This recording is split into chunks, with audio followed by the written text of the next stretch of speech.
అన్న సైడ్ స్వస్తినో బృహస్పతి దదాతు అష్టౌ దేవా వసవ సౌమ్యాసః చతస్రో దేవరుద్రాశ్రవిష్టాః. కొంచెం వెనక జరుగులు ఒకసారి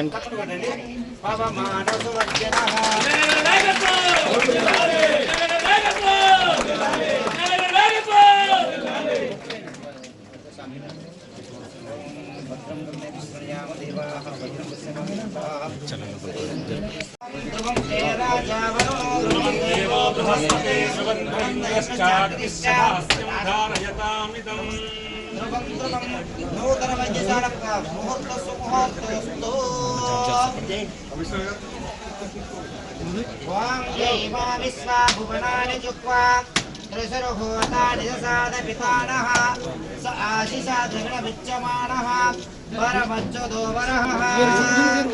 ఓం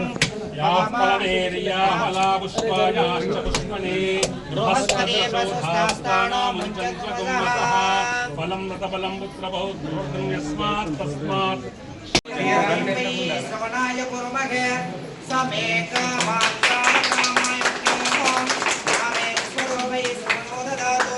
కుబేరాయ వై శ్రవణాయ మహారాజాయ నమః.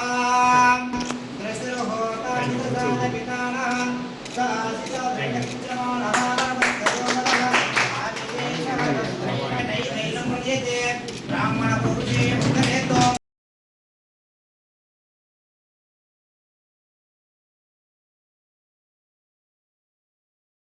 జగిత్యాల పట్టణంలో 10వ వార్డులో మరి బస్తీ దవాఖానా ప్రారంభానికి విచ్చేసిన ముఖ్య అతిథులు గౌరవనీయులు జగిత్యాల శాసన సభ్యులు సంజయానికి మాత్రమే తెలుస్తుంది పేషెంట్ల బాధ. కాబట్టి మరి ఖచ్చితంగా బస్తీ దవాఖానా అంటే ఈరోజు జగిత్యాల పట్టణంలో ఎక్కడ చూసినా నియోజకవర్గంలో చూసినా ఈరోజు ఎన్నో బస్తీ దవాఖానాలు ఉన్నాయి. మరి దానికి కారణం సంజయ్ అన్న. సంజయ్ అన్న లేకపోతే బస్తీ దవాఖానా వచ్చేది. గతంలో బస్తీ దవాఖానా అనేది లేకుండే. సో మరి ఇప్పుడు సంజయ్ అన్న వచ్చిన తర్వాత గత 10 సంవత్సరాల నుంచి బస్తీ దవాఖానాల మీద ఎంతో దృష్టి పెట్టి మరి ఈ రోజు మన వార్డులో ఎవరైతే ఉంటారో వాళ్ళకి దూరం దాకా వెళ్లి ఆరోగ్య పరిస్థితి తెలుసుకోకుండా మరి ఇక్కడే మనకు సౌకర్యంగా ఏర్పాటు చేసుకున్న ఈ బస్తీ దవాఖానాలో ఈ రోజు ఎంతో టెక్నాలజీతో కూడుకున్న ఆరోగ్యం ఈ వైద్యం అనేది దీంట్లో భాగంగా మరి ఈ రోజు ఇక్కడ మనం పెట్టుకున్నాం. కాబట్టి ఇక్కడ వార్డు ప్రజలు చాలా రోజుల నుంచి అడగడం జరుగుతుంది, మా వార్డుకి బస్తీ దవాఖానా కావాలి అని చెప్పేసి. మరి దాన్ని దృష్టిలో పెట్టుకుని సంజయ్ అన్న ఈ యొక్క ఇంత గొప్ప కార్యక్రమాన్ని ముందుకు తీసుకొచ్చి మరి వార్డు ప్రజలందరికీ ఎంతో సహాయం చేయడము, మరి ప్రతి ఒక్కరి బాధ అర్థం చేసుకోవడము, ఆరోగ్యం అంటే ఎలా ఉంటుంది అనేది దాని మీద మనం ఒక ఫోకస్ చేస్తేనే ఖచ్చితంగా అర్థమవుతుంది. కాబట్టి మరి ఇదే విధంగా ఇక్కడ ఈ వార్డుకు సంబంధించిన, ఎందుకంటే ఈ వార్డు ఒక గ్రామం ఉండేది, మరి గ్రామాన్ని పట్టణంలో కలిపి మరి దీనికి సంబంధించిన నిధులు పెట్టుకోవడం జరిగింది. ఇప్పటికే మొన్న చాలా రోడ్లు సంబంధించిన రోడ్స్ వేయడం జరిగింది. ఇంకొకటి కాలువ అంటే బ్రిడ్జ్ లాంటిది ఒకటి అడగడం కూడా జరిగింది. దాన్ని కూడా త్వరలోనే చేస్తామని చెప్పడం జరిగింది. కాబట్టి మరి ఇట్లాగే అభివృద్ధి కార్యక్రమంలోకి మనం వెళ్ళడం జరుగుతుంది. మరి సంజయ్ అన్న ప్రతి ఒక్క వార్డ్ని ప్రత్యేకంగా దృష్టి పెట్టి ఎక్కడెక్కడైతే మన బ్యాక్వర్డ్ అంటే వెనకకి వెళ్ళిన వార్డ్స్ ఉంటాయి దాన్ని ఖచ్చితంగా డెవలప్ చేయాలి అనే ఆలోచనతోటి ముందుకెళ్తున్నారు. కాబట్టి మరి ఇలాగే అభివృద్ధి చేయడం జరుగుతుంది. ఇంకా 3.5 సంవత్సరాలు ఎట్టి పరిస్థితుల్లో జగిత్యాల మంచి అభివృద్ధిలో పట్టణంలో చేరుతుంది. కాబట్టి అందరూ ధైర్యంగా ఉండాలి. ఇంకా కూడా సంతోషం వ్యక్తం చేసే రోజులు ముందున్నాయి. కాబట్టి ప్రతి ఒక్కరికి ఈ సందర్భంగా శుభాకాంక్షలు తెలియజేస్తూ మరి సంజయ్ కూడా హృదయపూర్వక ధన్యవాదాలు తెలియజేస్తున్నాను. ఎల్లుండో మా శ్రీనివాసరెడ్డి కార్పొరేట్ కొడుకు అమెరికా ఏం చెప్తాడు శ్రీనివాసరెడ్డి కార్పొరేట్ అన్నట్టు రేపటి నాడు అయిన సందర్భంలో నేను అలా కోరుతా ఉన్నా. ఇలా లింగంపేట కావచ్చు, చుట్టుపక్కల ఇంకా కల్పని గ్రామాలని కలుపుదామని కొంత ప్రయత్నం చేసిన నేను, దాన్ని అడ్డుకున్నారు. ఇక్కడ కూడా సానుకూలంగా ఇంతకుముందు చెప్పిన వెంకటేశ్వర మేము వద్దంటే సార్ కలిపితే మంచిగా చేస్తాడు. నిజంగా చెప్పాలంటే ఇలా కలపడం వల్ల మనం ధరువులు అనేది 10 ఫీట్లు 12 ఫీట్ల మీద మనం పర్మిషన్ ఇచ్చాం. వీడ కూడా మనం పోచమ్మ కొడుకోతే ఎంతుందే, కానీ రేపు టిప్పర్ పోతుందా? ఇవాళ అద్దరు సంబంధించిన రేపటి మీకు కూడా కారు కొనుక్కుంటారు, చదువుకుంటారు బాగా, ఆ పక్కల్లో కారు కొనుక్కుంటారు. పోతుందా? 2 కార్లు పోతే పోయేటట్టు కాలం మారింది కదా. ఎందుకంటే హనుమంతరావు వారికి ఒక్కరికే కారు ఉండే అంతరావు అక్కడ. అటెనక మన రాజశేఖర గౌడ్ కొనుక్కోండి, ఇప్పుడు 20 కార్లు అంతరావు. కాలం మారింది. కాలాన్ని బట్టి మరి మనం కూడా మార్పు చేస్తున్నాం. అదే నేను 11 ఏళ్ళకి చెప్తున్నా. దాంట్లో మన లింగంపేట ప్రజలు కూడా సహకరించాలి. ఇది ఒక భాగం. రెండవదిగా వైద్య విభాగానికి వస్తే మా డాక్టర్లు ఎంతో శ్రద్ధ పెట్టారు. అదేవిధంగా అధికారులు కూడా శ్రద్ధ పెట్టి అందరం కలిసి మీ గ్రామస్తులు సహకరించారు. ఈ బిల్డింగ్ పాత పడిపోయి ఏదో నీళ్ళ పెట్టారు, మూలపడింటే మీరు అందరూ మాకు ఇచ్చారు. గ్రామస్తులందరికీ అధికారులకు మరొకసారి హృదయపూర్వక ధన్యవాదాలు. ఎల్లుండో మా శ్రీనివాసరెడ్డి ప్లాట్ వేస్తా కొడుకు అమెరికా ఏం చెప్తాడు కదా శ్రీనివాసరెడ్డి ప్లాట్ అన్నట్టు రేపటి నాడు అయిన సందర్భంలో నేను అలా కోరుతా ఉన్నా. ఇలా లింగంపేట కావచ్చు, చుట్టుపక్కల ఇంకా కల్పని గ్రామాలని కలుపుదామని కొంత ప్రయత్నం చేసిన నేను, దాన్ని అడ్డుకున్నారు. ఇక్కడ కూడా సానుకూలంగా ఇంతకుముందు చెప్పిన వెంకటరెడ్డి సార్ మేము వద్దంటే సార్ కలిపితే మంచిగా చేస్తాంటే ఒప్పుకోండి. నిజంగా చెప్పాలంటే ఇలా కలపడం వల్ల మనం ధరువులు అనేది 10 ఫీట్లు 12 ఫీట్ల మీద మనం పర్మిషన్ ఇచ్చాం. ఈడ కూడా మనం పోచమ్మ కొనుక్కోతే ఎంతున్నదే, కానీ రేపు టిప్పర్ పోతుందా? ఇవాళ అదృష్టం వచ్చిన రేపటి మీకు కూడా కారు కొనుక్కుంటారు, చదువుకుంటారు బాగా. ఆ పక్కల్లో కారు కొనుక్కుంటారు, పోతుందా? 2 కార్లు పోతే పోయేటట్టు కాలం మారింది కదా. ఎందుకంటే హనుమంతరావు వాకికి ఒక్కరికే కారు ఉండే అంతరం అక్కడ. అటెనక మన రాజశేఖర గౌడ్ కొనుక్కోండి, ఇప్పుడు 20 కార్లు అంతరం. కాలం మారింది. కాలాన్ని బట్టి మరి మనం కూడా మార్పు చేసుకోవాలి. అదే నేను 11 ఏళ్ళకి చెప్తున్నా. దాంట్లో మన లింగంపేట ప్రజలు కూడా సహకరించాలి. ఇది ఒక భాగం. రెండవదిగా వైద్య విభాగానికి వస్తే మా డాక్టర్లు ఎంతో శ్రద్ధ పెట్టారు. అదేవిధంగా అధికారులు కూడా శ్రద్ధ పెట్టి అందరం కలిసి మీ గ్రామస్తులు సహకరించారు. ఈ బిల్డింగ్ పాత పడిపోయి ఏదో నీళ్ళ పెట్టారు, మూలపడింటే మీరు అందరూ మాకు ఇచ్చారు. గ్రామస్తులందరికీ అధికారులకు మరొకసారి హృదయపూర్వక ధన్యవాదాలు. సార్ ఏంటంటే అభివృద్ధి గురించే మారిండు, అంతే తప్పితే రాజకీయ గురించి కాదు. అతనికి రాజకీయాలకు రాకముందే వైద్యుడు, డాక్టర్ ప్రతి ఇంటికి ఒకరు హెల్ప్ చేసి తీసుకున్న వాళ్ళు ఉంటారు. పేద వాళ్ళకు ఆటో ఛార్జెస్ కూడా పంపించారు. అది నేను రియల్గా నేను ఒక వైద్యుని వాటికి తెలుసు. అతనికి రాజకీయ పదవులు హోదాని కాదు, ప్రజల సంక్షేమం, ప్రజల అభివృద్ధి, జగిత్యాల అభివృద్ధి, జగిత్యాల డివైడ్ రోడ్సే కానీ, జిమ్లే కానీ, పార్కులే కానీ తను కష్టపడి అది కట్టిస్తేనే వాళ్ళ కంపెనీకి లేకపోతే దిక్కు కూడా రాకపో. ఆ మెడికల్ కాలేజ్ ఇప్పుడు ఆగిపోయింది. 42 కోట్లు రావాలి. అంత కొట్టి 40 కోట్ల పనిచేసాం. అది 500 కోట్ల ప్రాజెక్టు. ఇప్పుడు అర్జెంట్గా 42 కోట్లు ఇస్తే మెడికల్ కాలేజ్ ముందుకు వచ్చేస్తుంది. లేకపోతే 4వ సంవత్సరం ఆగిపోయే పరిస్థితి ఉంది. మనం మొదలు పెట్టగానే కాదు, ఎస్పీ ఆఫీస్ ఆగిపోయింది, వాళ్ళకి కంప్లీట్ చేయించినాం. చూస్తూ ఉన్నారు చాలా విషయాలలో. రాయకల్లో మా మల్లారెడ్డికి, శ్రీనివాసరావుకు, రమణారెడ్డికి 3 కోట్ల బిల్లు పెడితే ఇంకా 3 కోట్ల పనిచేసాడు. మరి పక్కన కొరట్ల కాడ ఎందుకు కాదు? వాళ్ళు కూడా కొరట్ల సీనియర్ నాయకులు నాసాలు గెలిచాడు. నేను స్టేజ్ ఉండే ఇంకా పెద్దలు ఉండి ధర్మపూర్లు ఎందుకు కట్టలేదు? వాళ్ళకు కూడా మంజూరు ఇచ్చారు. ఒక జైత్యాలకు ఇచ్చిన అన్నారు కదా, ధర్మపూర్ నియోజకవర్గానికి కూడా 1500 ఇల్లు మంజూరు ఇచ్చారు. ఎందుకంటే వాళ్ళు చాలా పెద్దవారు, నాకు గౌరవం వాళ్ళంటే. కోరుట్లకు కూడా 1500 ఇల్లు ఇచ్చారు. ఓకే, నాకు ఎక్కువ ఇచ్చారు, నేను కట్టించిన. మీరు వాళ్ళు ఎందుకు పెద్ద పెద్ద కాంట్రాక్టర్లు కోరుట్లు, కోటీశ్వర్లు, నాకంటే ధనికులు ఎందుకంటే లేకపోయింది? కమిట్మెంట్. అవసరం పడితే అధికారుల దగ్గరికి పోయినాం, మంత్రి గారి దగ్గర పోయినాం, బతుకులు అడుగున్నాం, అపాయింట్మెంట్ చేయకుండా ఇంతకుముందు చెప్పినట్టు ఏ సాటితో దండం పెట్టిపోయినాం, చేసుకొని వచ్చినాం. మరి ఇవాళ కూడా అవన్నీ ఆగిపోతే లాస్ట్లో బిల్ పెండింగ్ చూపించుకొని 25 కోట్లు. ఆ తర్వాత మళ్ళీ ఇప్పుడు ఒక 35 కోట్లు మనం చేయించడం. ఇవాళ 3680 మంది ప్లస్ పాత 500, 4100 మంది ఇవ్వాలంటే ఇవాళ కుటుంబాలు 2000, దాదాపు 2000 కుటుంబాలు అక్కడ ఉండొచ్చు. ఇంకా 780 ఇండ్లు మనం పంచడానికి ఉన్నాయి. అది కూడా మనం మినిస్టర్ గారి దగ్గరికి వెళ్ళి కలెక్టర్ చెప్పిపించిన ఒక ఇంద్రం ఇల్లు ఆల్రెడీ వచ్చడం తప్ప పేదవాళ్ళు ఎవరు ఇవ్వమని చెప్పారు.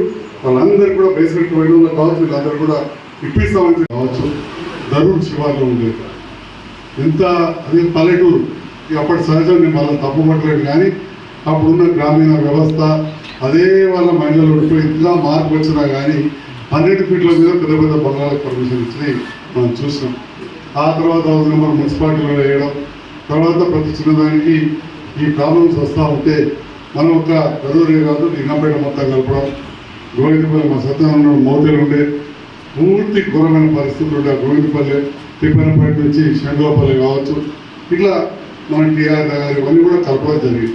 కలిపిన తర్వాత మనకు కొంత విశాలంగా పట్టణం ఏర్పడి కొంత ఖాళీ స్థలాలు వచ్చినాయి. కాబట్టి ఇంతకుముందు చెప్పినట్టు జైత్యాల పట్టణానికి ఈ పార్కులు కానీ ఇవన్నీ కూడా చేయలేదు. లేకపోతే అవన్నీ కూడా గ్రామాలలో ఉంటుండే ఈ మున్సిపల్ నిధులు మనం పెట్టేవాళ్ళం కాదు. సుఖతను అనొచ్చు, అరే అప్పుడు చేసి ఇప్పుడు ఏదో ఒకటి చేయడానికి దానికి ఒక ముందు చూపు. ఇవాళ నేను అడుగుతా ఉన్నా ఒకటే ఒక మాట, పనులు అందరూ కూడా మంజూరు చేస్తారు.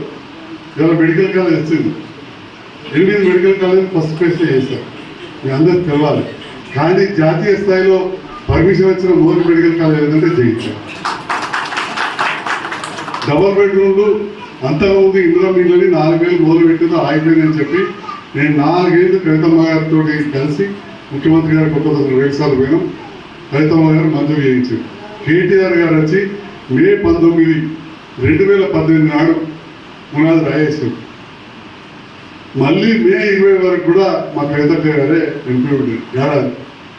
అటెనక వేరే ఎంపీ గారు వచ్చారు. దురదృష్టవశాత్తు కవితక్క ఓడిపోయింది. మేము కూడా బాధపడ్డాం. మొదలెత్తున చాలా బాధ మరి ఓడిపోయింది. తర్వాత 6 నెలల వరకు నేను కొంత పురుజవాడేంత వరకు ఈ ఏడాది అర్థం మరి అదే ప్రభుత్వం ఎక్కడనొక 2 కోట్ల రూపాయలు 200 పైన కోట్ల ప్రాజెక్టు ఒక 2 కోట్ల రూపాయల పైన కాంట్రాక్టర్ చేసిండని నేను అడుగుతున్నాను. పేదవాళ్ళ కోసం ఏర్పాటు చేసిన డబుల్ బెడ్రూమ్కు ఒక 2 కోట్ల పని చేసి పిలిస్తే చెప్పని చెప్పు. ఆ తర్వాత 212 కోట్ల రూపాయల వరకు నేను కొత్త కాంట్రాక్టర్ తీసుకొచ్చి ఒక 6 నెలలుగా కుదరబడ్డాక మొత్తం చేంజ్ చేసేసి తీసుకొచ్చి చేస్తే ఒక్కొక్కసారి 50 కోట్లు పెండింగ్ పడ్డారు. చాలా నష్టపోయి దాన్ని బయటపడబెట్టాం. ఆ పేదవాళ్ళ గుండెలలో ఏది లేకుండా భగవంతుని దగ్గర ఆశీర్వాదం నాకు ఉంటుందని భావిస్తాను.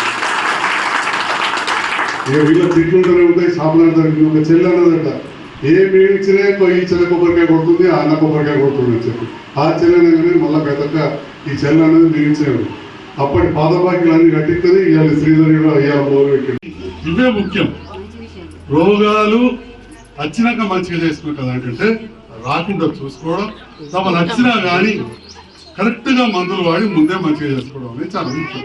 అది డాక్టర్లు చెప్పినట్టు పాటించాలి. ఇవన్నీ చేస్తున్నాం. మీ అందరూ కూడా ఆరోగ్యంగా ఉండాలని మరొకసారి భగవంతుడు ప్రార్థిస్తూ కొత్త హాస్పిటల్ ఏర్పాటు చేసే సందర్భంలో మా లింగంపేట అదేవిధంగా దీనికి జగిత్యాల 10వ వార్డు అంటారు అందాలే. మరి ఇప్పుడు ఈ కవర్లో ఈ కాగితాలన్నీ పెట్టి నాకు తెలంగాణ రాష్ట్ర ప్రభుత్వం నుంచి ఒక శాసనసభ్యుడిగా మరి హ్యూమన్ చెప్పి జిల్లా వైద్యాధికారి ద్వారా అందజేయడం జరిగింది. ఇది నేను ఒక డాక్టర్ ఇచ్చింది కాదు, ఎమ్మెల్యే మీరు అందరు గెలిపించారు, మీ మధ్యలో ఉంటారు కాబట్టి మీకు కూడా నా ద్వారా తెలియాలి అని చెప్పి చెప్పడం జరిగింది. నేను డాక్టర్ కాబట్టి కొంత ఎక్కువ చెప్తున్నా కావచ్చు, డాక్టర్ తప్ప చెప్తున్నాను. నేను ఇంతకుముందు మీకు చెప్పిన ఈ దవాఖాన అనేది రోగం వచ్చిన వాళ్ళకు కక్కడు బయలుల కోసమో ఇంకా దేనికోసం ఒకటే కాదు, మనము బీమార్లు రాకుండా కూడా చూసుకోవాలి. మరి దాంట్లో భాగంగా ఒక భయంకరమైన వ్యాధి టీబీ అనేది మనందరికీ తెలుసు. టీబీ గురించి ఎన్నో ఉంటారు. టీబీ అనగానే ఒక దక్క అనుకోవద్దు, ఊపిరితిత్తులు అనుకోవద్దు. అది బొక్కలకు కూడా వస్తుంది, ఎదుపూసకు వస్తుంది, మెదడుకు వస్తుంది, పక్క వాళ్ళకి వస్తుంది. మరి ఆ విషయంలో అవగాహన కల్పించాలి. పూలది వచ్చుడంటే ఏదో దురదృష్టం ఎక్కడో తప్పితే గాలి ద్వారా ఎట్లా వస్తుంది ఏమో తెలియదు. నీకుంటుందో నాకు తెలియదు. చాలా మంది డాక్టర్లు కట్టుకుంటారు ఓసారి, అందుకే మేము డాక్టర్లు ముందు కట్టుకుని ఉంటాం ఓసారి కదా. మరి మీరు ఆలోచన చేయాలి. దీంట్లో అన్నిటికంటే ముఖ్యమైనదంటే టీబీ రాగానే భయపడదు.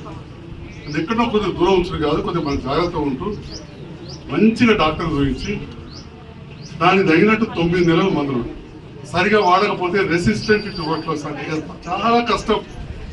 అంటే అది ఇక తగ్గది, ఏ మందులు ఇచ్చినా తగ్గదు. అటువంటి వాళ్ళు మళ్ళీ ఎక్కువ మంది కట్టిస్తారు, వాళ్ళు ఇబ్బంది పడతారు, పక్క వాళ్ళకి వస్తారు. ఇప్పుడు టీబీ వచ్చినప్పుడు సరిగ్గా మందులు వాడుతారు. దాంతో పాటుగా సరి అయిన ఆహారం తినాలి. అది లోపల పురుగులకినే తొలిసెత్తుంది. అప్పుడు మనకు వల్ల కంట గట్టికి కావాలంటే మంచి రోజు 2 కోళ్ళు కొట్టుకుని ఇంత పాలు పప్పు మంచి ఆహారం తింటే మంచిది. మందులు అది వాడాలి.